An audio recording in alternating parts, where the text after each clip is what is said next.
பாஜக ஆட்சி காலத்துல கல்வி வளாகங்கள்ல பேராசிரியர்களினுடைய கருத்துரிமை அப்படிங்கிறது தொடர்ந்து பறிக்கப்படுது அப்படிங்கிறத பத்தி நம்ம பேசிக்கிட்டு இருக்கோம். இது ஆய்வின் மூலியமாகவும் இப்ப உறுதியாயிருக்கு. குறிப்பா பார்த்தோம் அப்படின்னா கல்வி வளாகங்கள்ல மத வெறிக்கு எதிராகவும், சாதிய வன்முறைகளுக்கு எதிராகவும், ஏற்றத்தாழ்வுகளுக்கு எதிராகவும் பேசக்கூடிய ஆசிரியர்களா இருந்தாலும் சரி, இங்க இருக்கக்கூடிய ஆர்எஸ்எஸ்னுடைய கொள்கைகளை கல்வி பாடங்கள்ல புகுத்தக்கூடாது அப்படின்னு முற்போக்கு கருத்துக்களை முன்வைக்கக்கூடிய ஆசிரியர்களா இருந்தாலும் சரி, இவங்க எல்லாரையுமே தொடர்ந்து பழிவாங்கக்கூடிய ஒரு நடவடிக்கையை இந்த பாஜக அரசாங்கம் எடுத்துக்கிட்டு இருக்கு. ஸ்வீடனை சேர்ந்த வீடம் அப்படிங்கிற ஒரு நிறுவனம் எடுத்த ஆய்வுல இந்தியாவினுடைய கல்வி சுதந்திரம் அப்படிங்கிறது ரொம்பவே கவலைக்கிடமான ஒரு வகையில தான் அமைஞ்சிருக்கு. ஏன்னா 2021ல இந்த புள்ளி விவரம் அப்படிங்கிறது 0.65 இருந்துச்சு. ஆனா இப்போ 2025ல 0.14 குறைஞ்சிருக்கு. இதுவே மிகப்பெரிய பின்னடைவா பார்க்கப்படுது.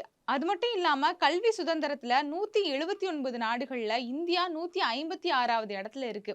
இதுவே இந்தியாவுக்கு மிகப்பெரிய பின்னடைவு தான். நம்ம ஏன் இத பத்தியெல்லாம் இப்ப பேசுறோம் அப்படின்னா, தொடர்ந்து பல காலங்கள்ல அதுவும் கடந்த 2014க்கு பிறகு கிட்டத்தட்ட 62 ஆசிரியர்கள் வலுக்கட்டாயமா ராஜினாமா செய்யப்பட்டிருக்காங்க. பணியிடை நீக்கம் செய்யப்பட்டிருக்காங்க. பணி நீக்கம் செய்யப்பட்டிருக்காங்க. இந்த மாதிரியான தாக்குதல்களுக்கு உள்ளாயிருக்காங்க. காரணம் என்ன அப்படின்னா, கல்வி வளாகங்கள்ல தொடர்ந்து நான் ஏற்கனவே சொன்ன மாதிரி, இந்த சாதி வெறி, மத வெறி இதற்கு எதிரா பேசுறது. அது மட்டும் இல்லாம ஆர்எஸ்எஸ் வந்து நீண்ட காலமா கல்வி நிலையங்கள தன்னுடைய கட்டுப்பாட்டுக்குள்ள கொண்டு வரணும் அப்படின்னு நெறைய கைட்லைன்ஸ் மாத்துறது. ஆர்எஸ்எஸ்ஸினுடைய அந்த பிரச்சாரங்கள கல்வியில புகுத்துறது. இந்த மாதிரியான வேலைகள செஞ்சுகிட்டு இருக்காங்க. இதற்கு எதிரா குரல் கொடுத்த பேராசிரியர்கள் இவங்க எல்லாரையுமே ரொம்பவே டார்ச்சர் பண்ணி அவங்களையே ராஜினாமா செய்ய வைக்கிறது. அவங்கள பணியிடை நீக்கம் செய்றது, பணி நீக்கம் செய்றது அப்படின்னு நெறைய மிரட்டல்களும், தாக்குதல்களையும் தொடர்ந்து நடத்திக்கிட்டு தான் இருக்காங்க. அந்த வகையில நம்ம இப்ப பார்த்தோம்னா, 2018வது ஆண்டு முதல் ஒன்றிய அரசு ஊழியர்களுக்கான அந்த கட்டுப்பாட்டு விதிகள் எல்லாத்தையும் பல்கலைக்கழகங்கள்லயும் புகுத்தியிருக்கு இந்த அரசாங்கம். ஏன்னா, பல்கலைக்கழகங்கள்ல இருக்கக்கூடிய ஆசிரியர்கள் அரசு ஊழியர்கள் அந்த பட்டியலுக்கு கீழ வரமாட்டாங்க. அப்படி இருக்கும்போது, அவர்களையும் அரசுக்கு எதிரா பேசக்கூடாது, அரசுக்கு எதிரான விஷயங்கள சொல்லக்கூடாது. அது உண்மையாகவே இருந்தாலும் கூட, அத வெளிப்படுத்தக்கூடாது அப்படிங்கிற மாதிரியான நெறைய கட்டுப்பாடுகள விதிச்சிருக்காங்க. இத விட மோசமான விஷயம் என்ன அப்படின்னா, தனிப்பட்ட சமூக ஊடக பதிவுகளுக்காக கூட பேராசிரியர்கள் அதிக அளவுல தண்டிக்கப்படுறாங்க. 2025ல நடந்த ஆப்பரேஷன் சிந்தூர்ல அரசோட நடவடிக்கையை விமர்சிச்சதற்காகவே, அசோகா பல்கலைக்கழகத்துல பேராசிரியரா இருக்கக்கூடிய அலிகான் மஹ்மூதாபாத் தேச துரோக வழக்குல கைது செய்யப்பட்டாரு. போருக்கு எதிரான கருத்துக்கள பதிவிட்டதற்காகவே எஸ்ஆர்எம் பல்கலைக்கழகத்துல இருக்கக்கூடிய பேராசிரியர் சாந்தகுமார் பணியிலிருந்தே நீக்கப்பட்டாரு. இந்தியா ஒரு பாசிச நாடா அப்படிங்கிற கேள்விய தேர்வுல இடம்பெற செய்ததற்காகவே சாரதா பல்கலைக்கழகத்துல வேலை பார்த்த வாகாஸ் ஃபரூக் குட்டே அப்படிங்கிற பேராசிரியர் பணி நீக்கம் செய்யப்பட்டாரு. அது மட்டும் இல்லாம வகுப்பறைகள்ல பேராசிரியர்கள் ஏதாவது பேசினா கூட அது சமூக ஊடகங்கள்ல தவறாக திரிக்கப்பட்டு அதன் காரணமாகவும் நிறைய பேராசிரியர்கள் தண்டிக்கப்பட்டிருக்காங்க.